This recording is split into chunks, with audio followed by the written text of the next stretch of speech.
good afternoon, everyone, and good afternoon, ma'am. So, I welcome you all, first of all. And today we are going to talk about research and innovation, right? One of the very important things which is essential in today's times, especially when the world is changing so much. You know, we have so much of difference that is being able to, sort out in this real world. And research is something which is and is going to play rather in the future as well. So first I would like to ask you all, what are the key trends and developments shaping the research landscape within higher education? And how do higher education institutions prioritize, the resources that are allocated to sort of, in the implementation of the research and innovation which is there? So any of the panel members, ma'am, if you all would want to, have your first words on it. Good afternoon, everyone. So I would just like to say, when we are saying that Bharat, Vishwa Guru, we want it to be the Vishwa Guru, how is it possible? It is possible only through education. We want to focus on education. Yes, very right. We all are saying that NEP is taking care of holistic development. Since so many days, so many years, we are focusing on NEP. Now we are on the implementation part of the NEP. And it has to be done strategically. NEP talks about holistic development of the students. We want to have the improvement. We want to be the Vishwa Guru. How is it possible? It is only possible through research. When we are talking about the research is the only factor where we can make the improvements and we can see the outcome. Because unless we are into the research, we all are from the teaching fraternity, unless we are focusing on the research aspect, we cannot improve the teaching. When we are talking about the learning outcomes, that graduate attributes have to be mapped, but it is only possible through research. So research is very important, and as teachers, all the teaching fraternity, I would request that the main focus to improve the teaching learning process is through research only. That is the main component even National Education Policy is also focusing upon. Thank you. That's my school of thought. Absolutely, ma'am. So would like to throw this to other panel members as well. Ma'am, what do you feel about it? So ma'am rightly said that research is one of the strongest foundations which can really be effective. So what are your thoughts on the same? Hi, good afternoon everyone. I am Dr. Manju Gupta. Yes, research and innovation is very, very important. Since long we are talking about innovation, right? Every institution has the innovation lab nowadays, and specific budget has been allocated for research also. But unfortunately in academic institution, I personally feel as an academician also, faculty get very less time to do the research. They are doing research maybe only to get the API score or maybe for statutory compliances. But to be honest, nowadays, a lot of institutions are doing lot of, R&D activities because now we have AI powered tools. So AI is definitely have changed the research paradigm, and we are moving towards, lot of new R&D activities by using innovation labs or AI powered labs. Because nowadays we have AI powered tools which majority of medical and engineering institutions are using. Like some of the tools which I am currently using is TensorFlow, Caffe, CASA, SpiceSort and MaxNet. I mean, these are the tools which are very, very important, and we are using majorly for medical and engineering research. If I talk about mechanical or electrical engineering, even for the same, I think in last years we have not heard about any major researches coming out of those things. But IITs and few other NIT institutions, beyond that, I mean, other B-grade institutions, B-grade I mean to say those institutions who are majorly into academic activities, but they are not mainly focusing towards the AI or maybe these kind of activities. So they are also coming forward because now this is the mandatory requirement that every institution has to have research score. So not only for the research score, but nowadays even institutions are focusing towards giving research-based education to the student by using various tools like ChatGPT, we have Enterprise GPT and other, so many AI open source tools are available, which is majorly focusing towards research-based education. So we have project-based learning, we have PBL, we have research method innovations. So such kind of things has been added in the curriculum so that we can make the curriculum industry ready. Because what I understand, when a student goes to industry, there is always a gap. What we taught and what industry is requiring from a student, there is always a gap. I attended, I think, hundreds of conferences in last so many, years. So what I understood, we talk a lot about that what students are gaining out of these things and how industry and academia is bridging the gap. But still, I feel there is a lot of gap.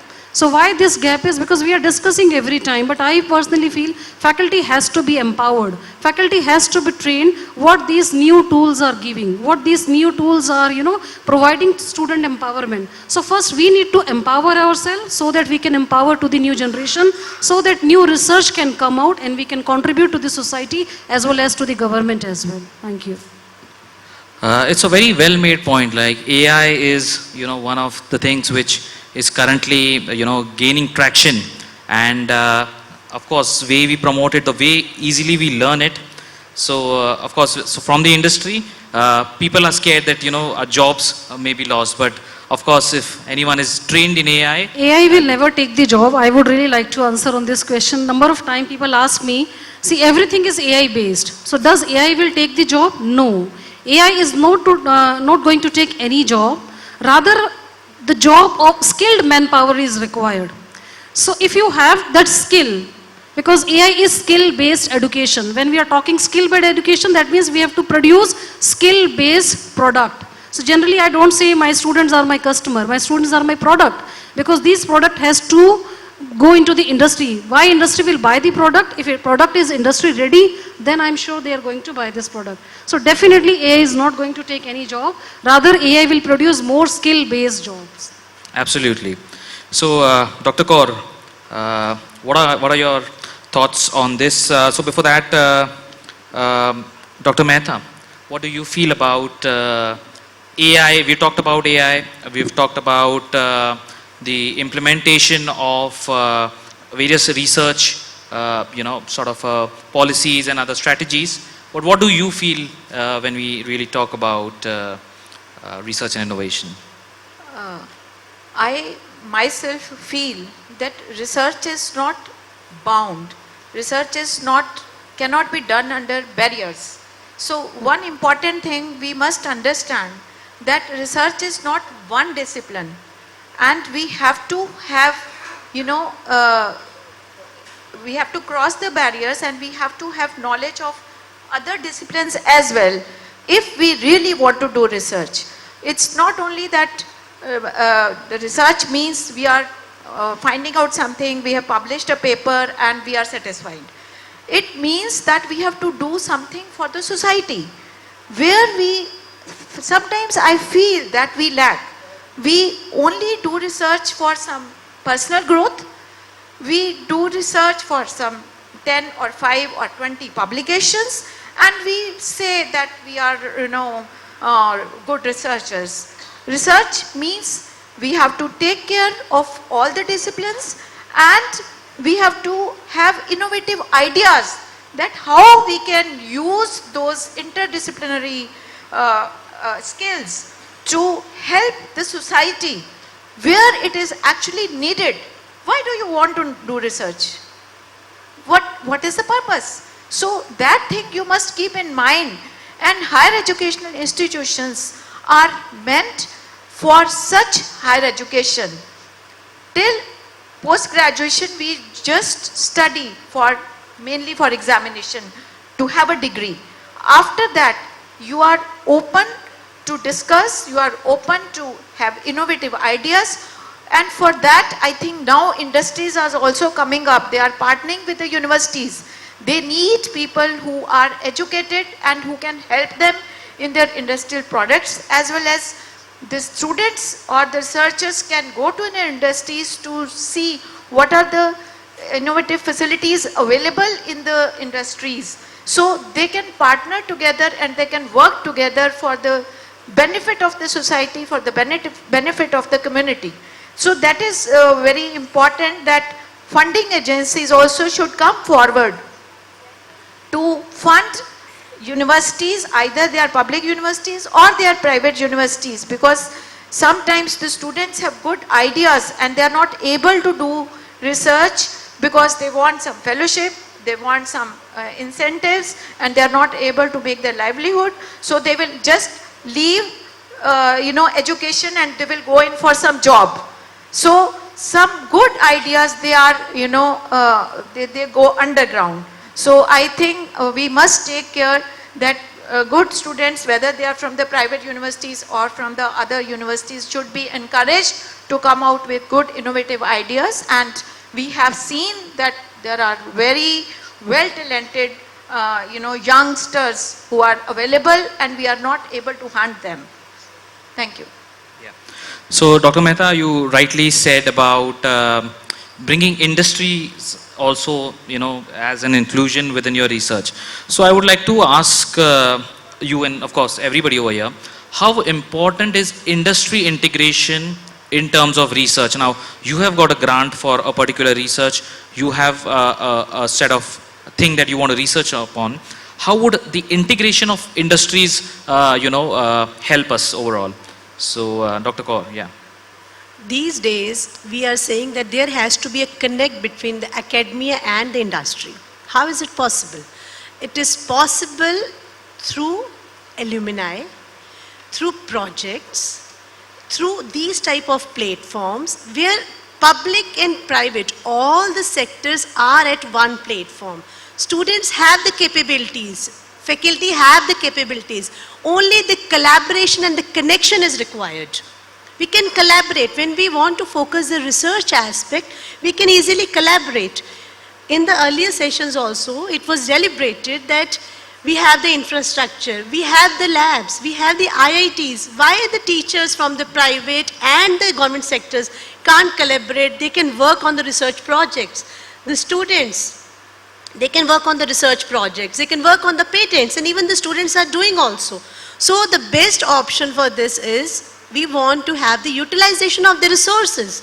The best way is to have a collaboration with the industry and the academia and within the institutions. So that is my viewpoint. Thank you. Absolutely. Yes, ma'am. So definitely industry integration is very, very important. I would like to share a real example here. For last 22 years, I've been an academician. So I was heading the Center for Excellence of Research and Innovation at the same time for value-added learning and mentorship cell.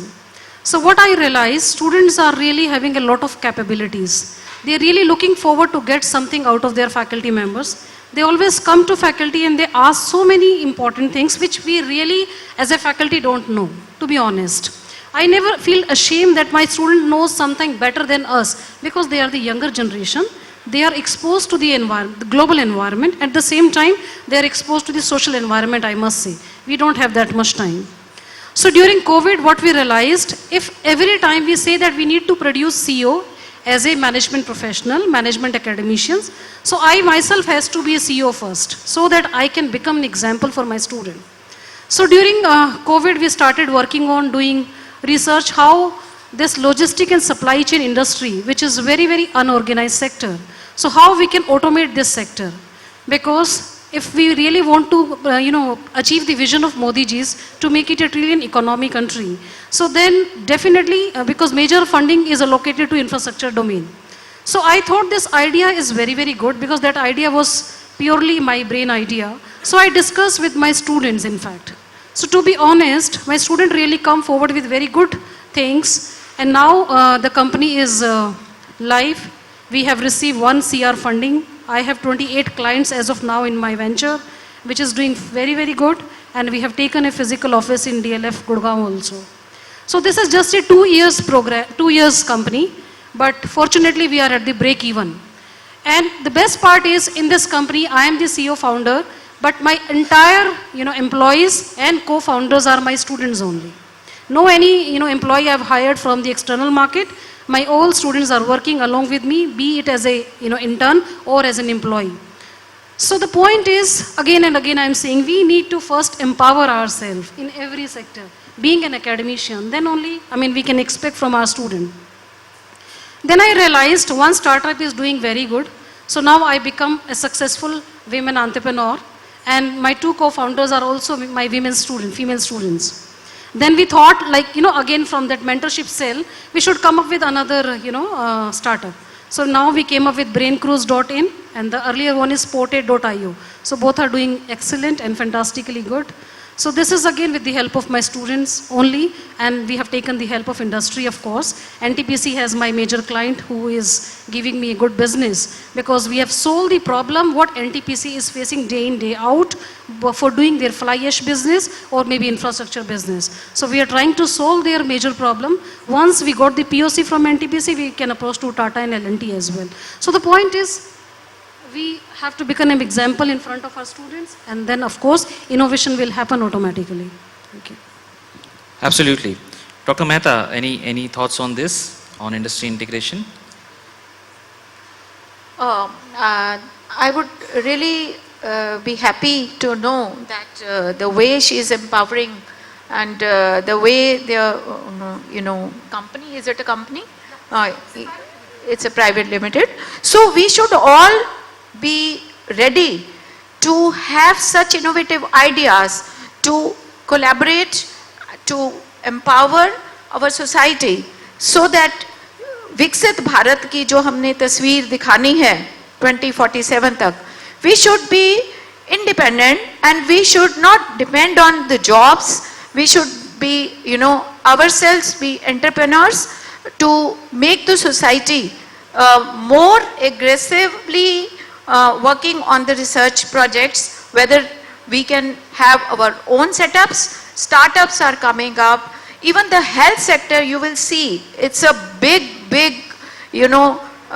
area in which we can go in for research, and we can take care that we should, if we are in a government sector or some other recognized universities, we can go for DST projects, CSIR projects, DBT fundings are available from government. And if we are an NGO or some private sector, we can, collectively, with the help of, there are many donors who want to fund, but they don't know where to fund. So if you have good ideas, they can take you up. And the startups and the incubation centers, they come up with good ideas. I think that is a very good initiative by the government to encourage our future researchers.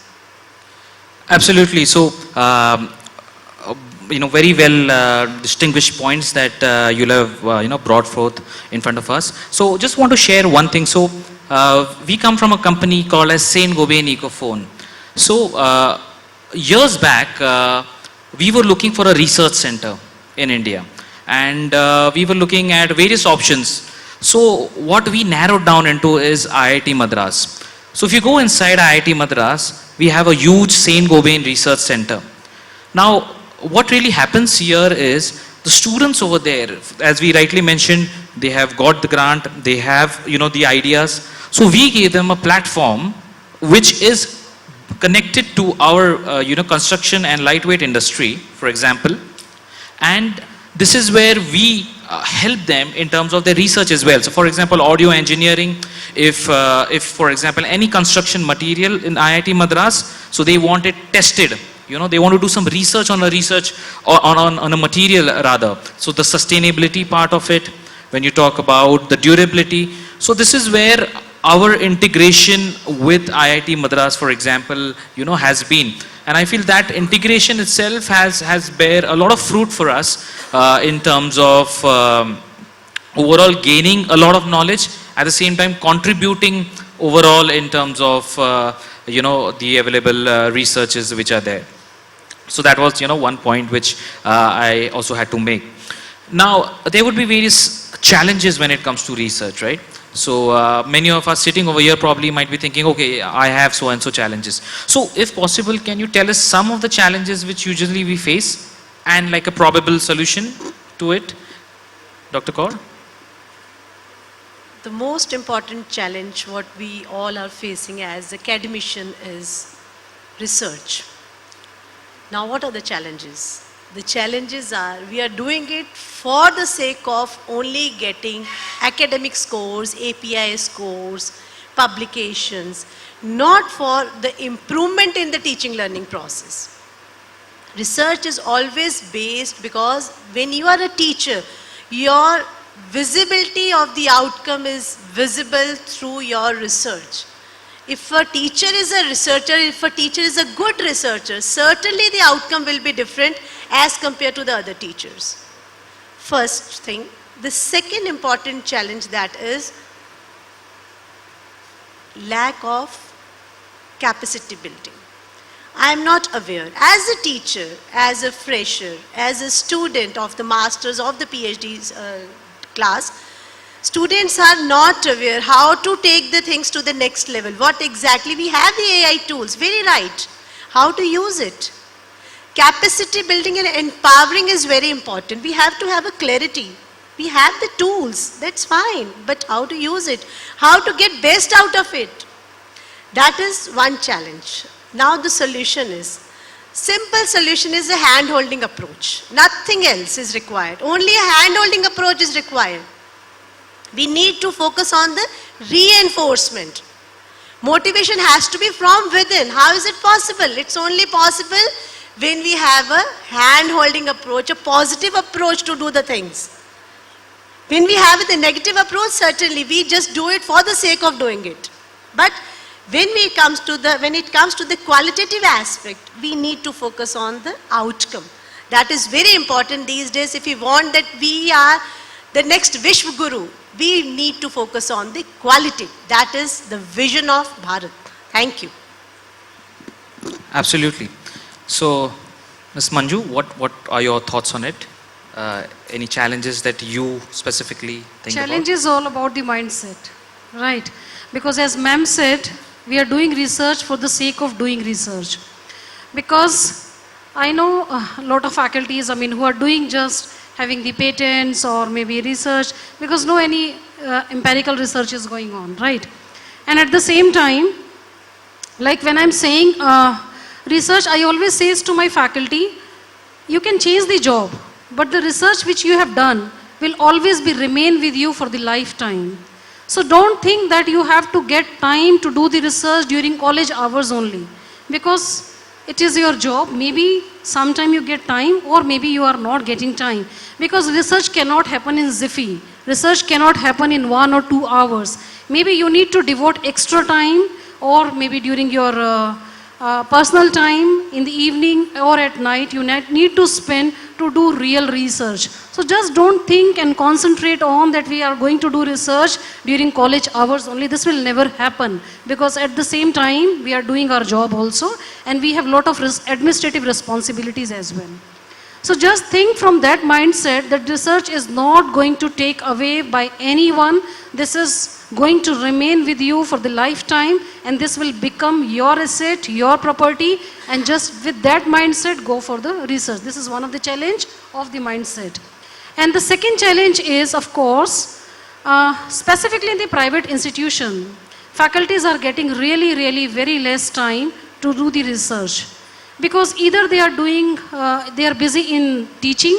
That is fine, that is okay.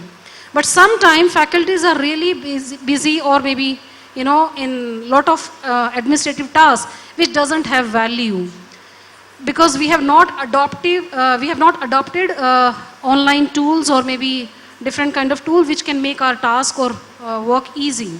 So definitely we have to go through those tools and technologies which can make our life easy, which can make our institution tech savvy, and of course fully empowered. So this is second challenge, because institution also has to take the responsibility that the real research has to come out of the institution. It should not be only for the sake of getting NAC or NBA accreditation. It has to be for their own strength and will, right? So these are the major challenges in every institution, in fact. Absolutely. So you feel research is a particular field which is that much acknowledged here in India? People really talk about it. There is a lot of awareness about how we can sort of go ahead in terms of doing a research. So what do you call about the overall awareness about research and innovation? So what can higher education institutions do to sort of create this awareness and have participants who are really, what do you call it, they're calling for research is awakened in that way? Sensitization is very important. The simple process is we need to create an ecosystem where we are always focusing on, now we are talking about SDGs. So I would just say that one line, that we need to create a sustainable ecosystem. We need to create a sensitization for the research. Very rightly said by my colleagues that it is not a one-day process. It has to be from within. Then only it will be, the visible outcome will be there. And you can map it with your attributes. It is only possible when the research is being done from your heart, not for the sake of doing it, for the sake of maintaining and getting something new. Because you want to contribute to the society. Research is always a contribution, but that will be your contribution. That thing has to be created in the society. That is the main thing, that sensitization is required in the society. So we as HEIs and higher education institutions, we are responsible and we should take a lead for these things. And I think many institutions, many universities, they are doing it, but certainly we need to connect with each other to create a ecosystem where everyone is happy and they are doing the research happily, not for the sake of ki ek bhar hai mere par. No, that's not right. We are from the teaching fraternity. It's a moral responsibility to do the research, to get the things clear and contribute effectively in the society. Absolutely. So as you rightly pointed out, sensitization is what is required. And when it comes to the outcomes, outcomes of research, how does a person, towards his end, when his research is done and probably he's, gotten a certain findings that he has. So what do you feel, is that a great motivator in terms of also, to pursue research and innovation overall? So Dr. Neena Mehta, what do you feel on this? I think what Dr. Inderpreet said, that sensitization is very important. Now because, every child has access to the mobiles or other, social medias, it should be, their energy should be used in the right direction. They are, using it maybe for other purposes, for the entertainment, but when we, give them direction at the right age, even small children, school-going children, they give you very good ideas. Recently, in the last month, there was a small girl from Bangalore, and she was just, a 7th or 8th class student, and she was talking, she had done some research that how to prevent somebody from doing suicide, because she found that most of the people who are doing suicides, they are doing by hanging from fan. And she innovated a fan which can alarm, the authorities that that person is going to hang, And she has got many, awards for that also from some, either from universities or from other educational institutions. Or so that means the students, the small kids also have that feeling. कई बार बच्चे, छोटे बच्चे पूछते हैं, ये कैसे होता है, ये कैसे होता है? We are not able to answer, and see that they have something in mind that they can, come out with that idea. So if we give that right energy at the right time to the right child, he can come out with good innovative ideas. And वहाँ पे we higher education institutions are, taking care sometimes that we bring school students to the university to show that what more they can do, because at school level they are not exposed to such, higher level of what they can do. So these things we are doing at our university also, and I think others should also do that to catch them at the right age. Absolutely. So you rightly pointed out, ma'am, in terms of where the research for the children and the curiosity to be awakened. I remember we had I had done like a primary study on sound pressure level and teachers. So I had surveyed around 235 teachers, and we found out that majority of the teachers do not know that there is a solution to the problem of noise. Many of them were, were not escalating it that, this is the problem that I'm facing. Many of them had voice related issues by speaking loudly in the class. So this is what, the fruit of it, the awareness overall that comes. So diagnosis is important before treatment is said. So I guess it's much more relevant that research and innovation would give us a proper diagnosis of the problem, if I'm not wrong. So that is of course one thing. Now we've talked about research, we talked about innovation. So my next question is, what measures are in place to ensure ethics, integrity, and compliance with regulatory standards within, the higher education institutions when it comes to research? So any of you all, probably Manju Gupta ma'am, if you can help us. A strong regulatory framework is already in place in higher education. We have accredited bodies who keep on monitoring, and we need to submit report even to the higher education board, at the same time to UGC as well. I mean, university, it is mandatory to them. So I think these things are really in place, and all institutions are following those. But yes, how much quality is coming out, that is again a question. But yes, we are fully abiding with the compliances, and we are following those compliances. Sure. Dr. Kaur, you wanted to add something to it? Yes, I would agree with what my colleague she has said, that we are having the strong regulatory bodies. But again, I would come to the same point, that is the personal sensitization is very much required. When we are talking about the values, that is the human values that is also visible in your research. That you are following the ethics, the professional ethics, the research ethics, that is a mandate. Why it is required? When you have the values, I think that is your personal status. So it is when the organizations, when the regulatory bodies, why they need to impose these things on us when we have the things. So that is the integrity and the ethics of human beings.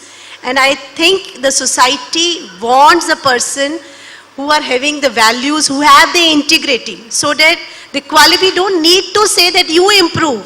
It is me which needs to be improved. So we need to focus on we aspect, not only I aspect. Thank you. Rightly said, ma'am, the V aspect to be focused on. Dr. Neena, I guess you wanted to add something on this, the regulatory body, and how can some standards be, followed overall? Yeah. If we talk about health sector or medical sector, we have, animal ethical committees which need to be formed in the institutions who are doing research on animals. We have institutional ethical committees which need to be, approved, and they have to be, there in the institutions, so that any research which is done on humans or on animals, they are under regulation and they need to abide by the rules. There are other regulatory bodies, ethical publication ethics, they are, that is rather taught during their research work when the students enter the PhD level, and during the coursework they are taught research methodologies and publication ethics. So all these need to be, incorporated in the educational, higher educational institutions, so that plagiarism, one of the very important thing coming up. Why it is coming up? Because people started copying the things, manipulating the data, or just copying something, and then जैसे artificial intelligence की बात कर रहे हैं, they are just copying, they are making some changes, and they are publishing, and they are happy that I have published. So these regulations need to be, taken care of very seriously when you have to do quality research. Thank you.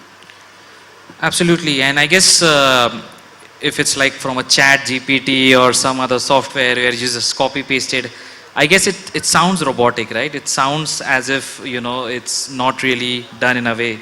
Ma'am, what do you feel on the use of chat GPT and other softwares to... What I feel that these tools are empowering the student. They are not degrading the student, to be honest.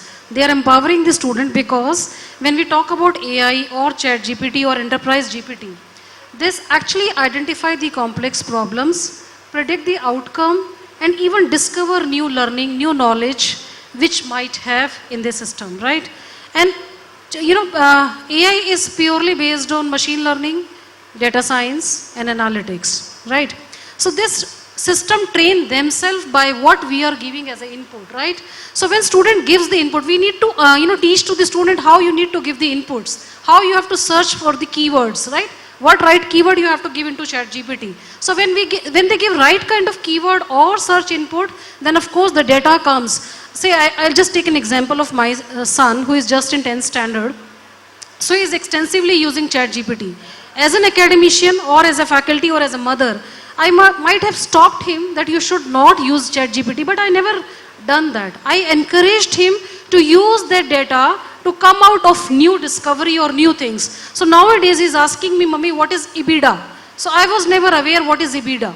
So my son who is just in 10th standard, who is asking, Mummy, what is the EBITDA of your company? What is turnover of your company? How you calculate the revenue? So the point is, students are exposed really to the very dynamic and learning environment, specifically school student, because schools are nowadays taking lot of pains and they are really taking lot of efforts to groom to the student to this new environment. So I think I don't find anything wrong about all these tools. The only thing is that how extensively we are using, how smartly we are using, and how we are really leveraging all these technologies. So technologies are always my good friend. Being an IT faculty or IT director, I was always empowered myself by using all these tools and techniques. Absolutely. I mean, you made a very valid point that it's even difficult to find your way through the right information, and that's where the talent also probably lies in getting the thing done. So yeah, so my last question to sort of all of us is, what are the emerging trends that you're seeing lately? Future directions in research and innovation when it comes to also sustainability and biotechnology. So ma'am, if you would want to sort of have some thoughts on it, Dr. Kaur, if possible. The emerging areas are, we need to create a sustainable society, sustainable environment. We need to save our earth. That sensitization is required, and for this, every aspect, every parameter needs to be taken care of. So we cannot say that this is the research area. We have ample areas in the research. How you innovate, how you identify, how you use it, and how you intervene and provide the interventions for the best results is research. So the main aspect which everyone is these days talking about is, we need to save our planet. So that is the research, emerging area of the research. Great. So yeah, Dr. Mehta, emerging trends, some directions that you see where probably sustainability or biotechnology. So one of the emerging trends, as I said, is the health sector, which is coming up very fast, and many interests are coming up. And you see, if Nobel Prizes also in the basic sciences also are given to those people who have innovative ideas in the field of health. So one is that.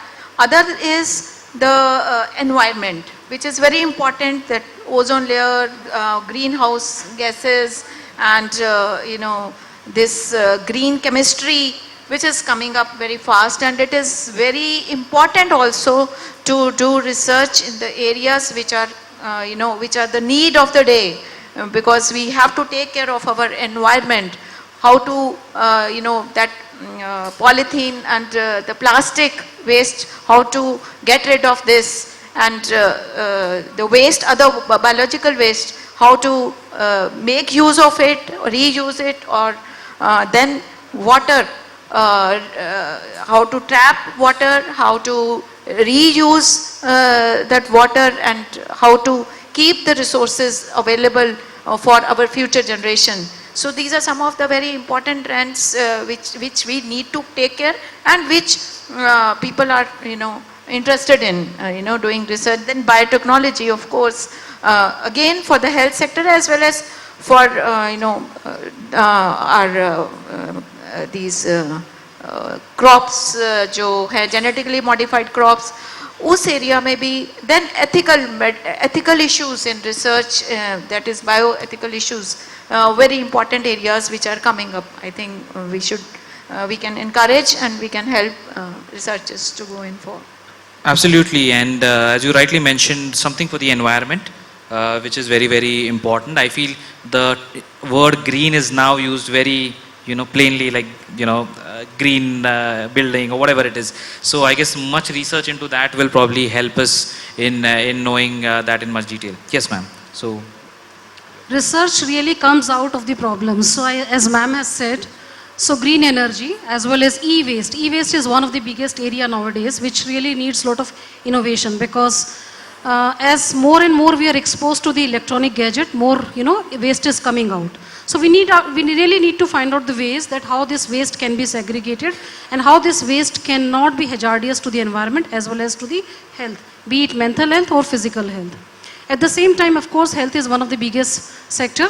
But what I said, that research is really come out of the real problem. So nowadays, institutions are majorly focusing on startup innovation. So a lot of startup are coming out which is based on the real problems, right? So when we do a lot of analysis based on the problem, that means we are doing real research.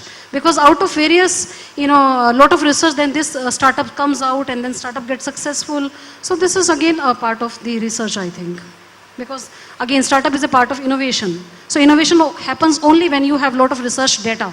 So this is again interrelated terms, I must say. absolutely, and I guess e-waste is also one of the things which really needs to be researched upon.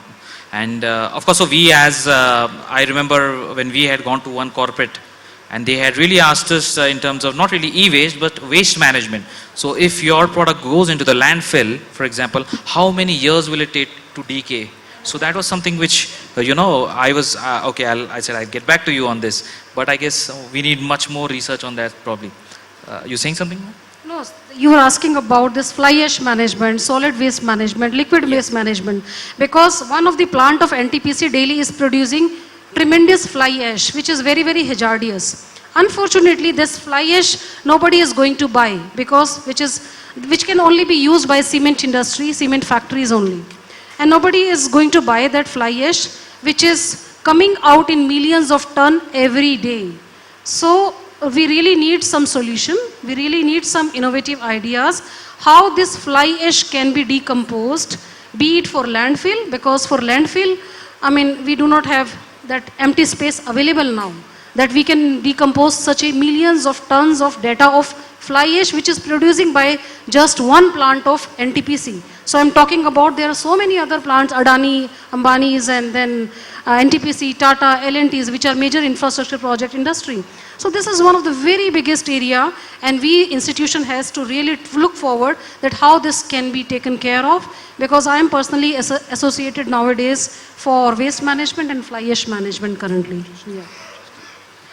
So I guess we've covered an array of subjects in terms of research and innovation. Anything you would like to add before we conclude? Any last thoughts? I know. Ma'am is just showing me that, hey, time's up. So we talked about key trends. We've talked about various strategies that higher education institutions can make in terms of promoting research and innovation, in terms of regulation, ethics, integrity, and also on topics like biotechnology and sustainability. So I'd like to thank all my fellow panelists. Thank you so much. I guess it was a lot of wisdom, a lot of knowledge sharing from all of your sides, and certainly there are a lot of takeaways for all of us. In fact, for me as well, I don't have a pen here, otherwise I could have just noted some points. But thank you so much, and we'll see you back. Thank you.